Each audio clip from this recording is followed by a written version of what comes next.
Mark Kenny, Mr Shorten from The Age and the Sydney Morning Herald. You said in your speech that the first act of a Shorten government would be to put the bill on same-sex marriage and have a free vote in the Parliament. Can I probe that a little bit further and ask you about what your attitude would be if you don't win the election? What's your attitude to the plebiscite itself? Would Labor support the enabling legislation for the plebiscite, given that the Australian people would have endorsed the other side's proposition?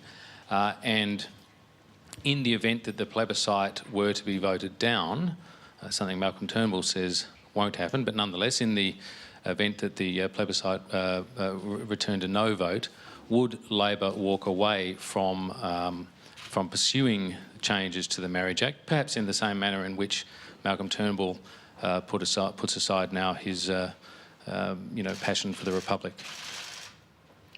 Oh, there's a world of difference between Malcolm Turnbull and I. Just because I don't succeed at first, I don't give up. You mentioned the Republic. The Republic debate is not Mr Turnbull's personal property. The fact that he failed in 1999 doesn't mean he's got the right to give up on behalf of the rest of us. Just because he didn't succeed doesn't mean we can't.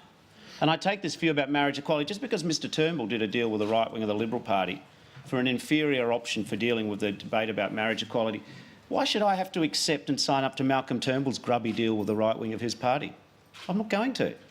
I don't accept the proposition that we'll run an honourable second in this election, Mark.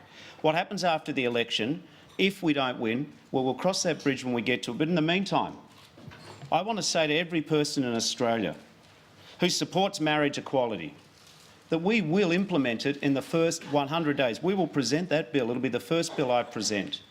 And I want to say to people who are outraged that this debate has been, it has the potential to go down this taxpayer-funded path where some of the views expressed against it will definitely give the green light to homophobia and ugly, hateful attitudes. We haven't given up on winning the election. And we're not going to give up on people who just want to see marriage equality dealt with through the Parliament. The Parliament is the national forum in a representative democracy for these decisions. Mr Turnbull himself knows on marriage equality that if he had his way, if he actually ran his political party, which we know he doesn't, that what would happen is that he would rather have a vote in Parliament.